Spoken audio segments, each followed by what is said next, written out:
Good morning. Good morning. My name is Alyssa. I'm a nurse with the VNA Care Network, and I'm here to teach you about how to care for your new colonoscopy. Okay. Colostomy, I'm sorry. So I understand you've been working with the nurses in the hospital, and they said you've been very hands-on on emptying, removing, and reapplying your appliance. So I was hoping today that with a little bit of help from me, you could go through it yourself, and I'll kind of walk you through what to do. Okay.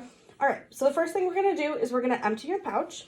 So on the table here, I have everything that you're going to need for everything that we have to do today. But first what I'm going to have you do is I'm going to have you undo the pouch. Okay. Even though you don't have a lot of drainage inside, it's better to just empty it completely before a change. And normally you'd want to empty it if it's 1/3 to a half full. Okay. This avoids any pulling on your skin and any unneeded pressure.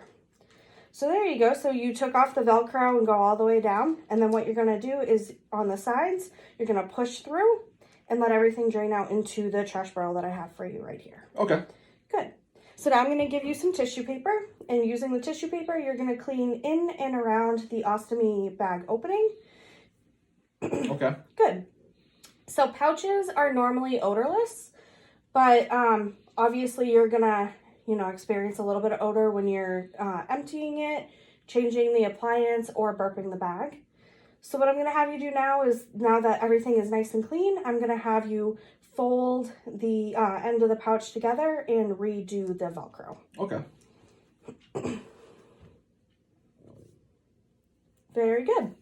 Now on this specific appliance, you do have another area where you can actually fold this back up into the pouch. Yep. The reason that you would do that is to kind of make sure that the Velcro, number one, doesn't get stuck to your skin and cause any abrasions.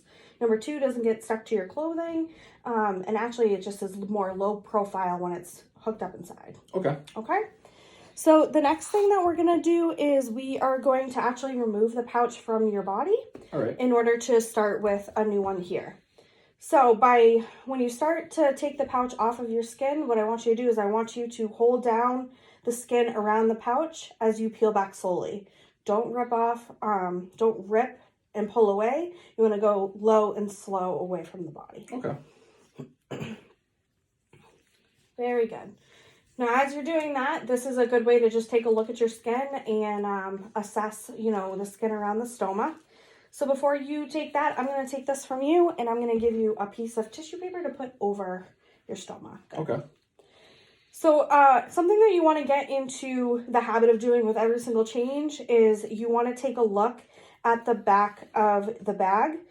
And the reason being is that you want to look for erosion, leaking, and then you want to take a look at the skin around the stoma and make sure that there's no redness, skin breakdown, or wounds that might be starting or have appeared since the last ostomy change. Okay. So when you look at the back of this one, I don't see any erosion and I don't see any leakage, but I do want to go over a couple things with you. Erosion is basically when the drainage from your ostomy, now you have a colostomy, so you won't have like a lot of liquid drainage. But basically, any liquid that gets into here can actually cause erosion and will break down the bag faster and will decrease the wear time on the actual device. Okay. Leakage is when, just like I said with erosion, you have leakage, so you have drainage that comes out and can, once again, decrease the wear time on the bag. So we want to make sure that when we put a new bag on, we have a proper seal to best protect your skin and then to increase the wear time on your device, okay? So I'm just going to fold this up and throw it out. And then I'm going to hand you your new ostomy appliance here. So the good news is that you've already, pre-measured your stoma. You've already pre-cut your device here. So we're just going to walk through you pulling back on the barrier and reapplying to your skin. Okay. So while you are getting ready to do that, what I'm going to do is I'm just going to hold a piece of tissue to your stoma, just in case of any drainage. Yep. And I'm going to have you just prepare your device as best as possible. Okay. So I'll take over here and you can just do that. So actually one thing I should have gone over is right before you pull off the back, what I want you to do is I want you to rub your hands together and use the heat from your hands to warm up the barrier itself. Okay. The reason being is that the warmth from your hands will actually help with the adhesion to your skin. Okay. Okay. I'm just going to switch hands here for a minute.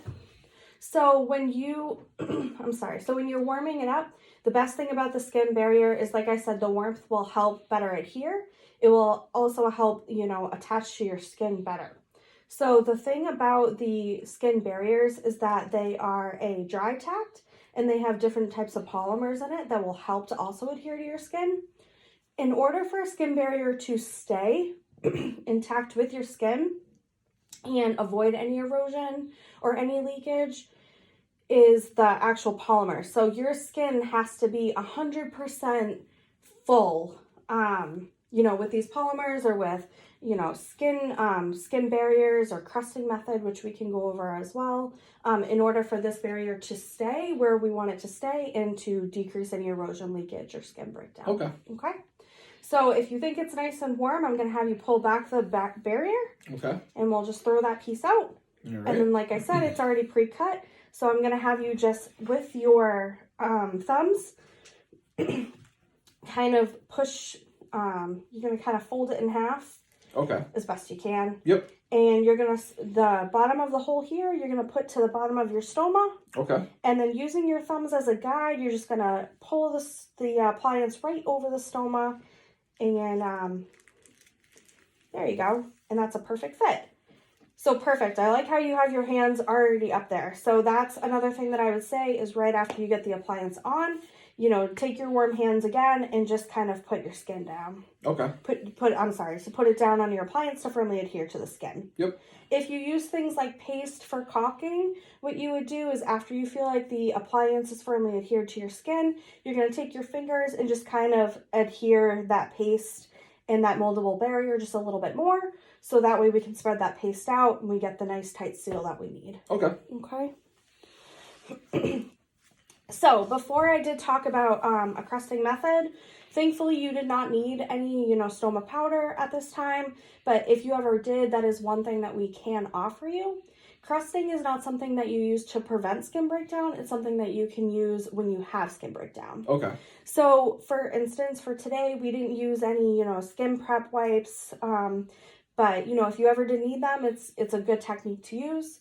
Basically, you just do skin prep on your skin with powder, spread the powder around, dab with skin prep again, and then do powder and dab with skin prep. Okay. It's always start with skin prep, end with skin prep. This will help cause like a barrier around your skin from the device, helps fill in any nooks and crannies in your skin, will help with adherence, but it also further protects your skin from any skin breakdown and raw skin. Okay. Do you have any questions about your appliance right now? Not that I can think of, no. Okay, so the perfect, so it's great that you don't have any questions. You currently are using a Coloplast appliance, which is this nice opaque one. You started with this transparent one. Yep. We're moving you from the transparent one to the opaque one because you are a little bit further out from your post-op date. Okay. So we don't need to be checking your stoma as frequently as we were before. Okay. But it is important to know that anytime that you do, empty the bag or anytime you do a change, it's really important to take a look at your stoma and make sure that the color is healthy. Okay. Do you know what a healthy stoma looks like? I do not. So a healthy stoma is a beefy red stoma. Okay. If there's any discoloration for the stoma, so if it's blue, if it's purple, or you just don't think it looks right, it's never ever a problem. Just give us a call and ask us any questions that you might have. Okay.